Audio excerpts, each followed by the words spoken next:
It's definitely not possible to bring the fire from outside because the fire is already inside. Let us take the major four aspects of our existence. That itself will make you understand what I'm talking about. Number one, body. What does the body need?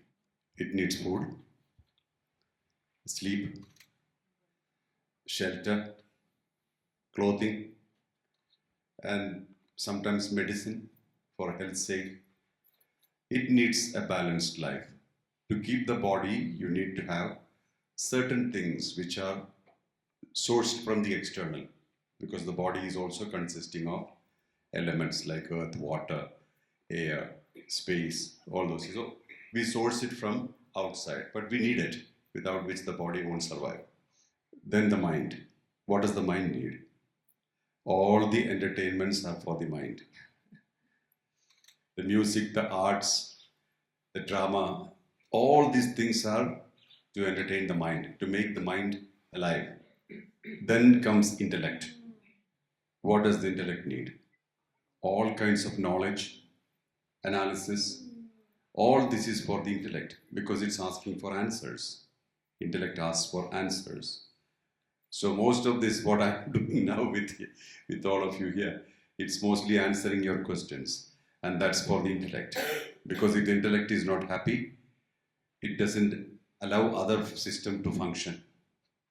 So these are the three aspects which are functional all the time, except when you're sleeping.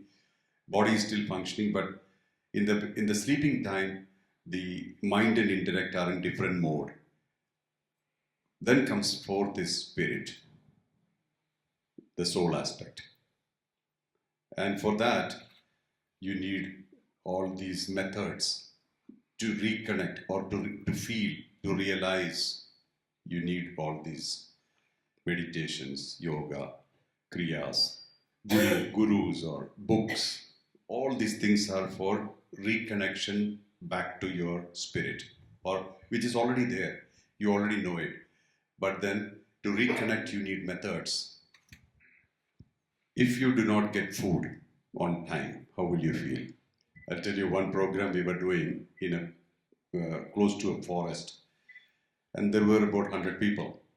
So I said, every day I'm going to reduce food. Some people were actually thinking whether they should register. Then I said, first day, actual quantity. Next time, 50%. Then third day, 50% of that 50%. And fourth day, 50% of that 50%. And last day, I only show you a picture of food. Some people really thought I'm serious. And they were wondering whether they should continue with the program. So what does that show? What does that mean? Body really takes a major, it's a very important thing. Body is very important for us. Because hunger is connected to body, need of the body. It's very important. And if body is unstable, then other things are not stable. You cannot be very spiritual when you're very hungry. Likewise, various emotions happen in our life every day. We go through various situations, various emotions. And can you really sit down and meditate when there are a lot of noises around you and people are shouting at you, or you are very emotional about some things, you don't agree with certain things? At that time, can you really meditate? Can you be silent inside? Means no activity inside. When I say meditation, it's only got one meaning, which is your mind is stable, no movement. Is it possible? I had gone through this situation in my life. Whenever I used to get holidays, I used to work in a company, commercial organization. Whenever I used to get holidays, I used to go to Himalayas those days. If I get a week holiday, I'll straight away go to Himalayas. And I used to sit there alone. And I used to be feeling very good. I was feeling very good. And I come back totally refreshed. This was my habit. And while I was deep in my silence, sinking into silence, silence means no activity in the mind. At one point in time, this thought hit me. Why are you faking this whole thing? You're going to a place of silence for the sake of silence, and definitely you will find it.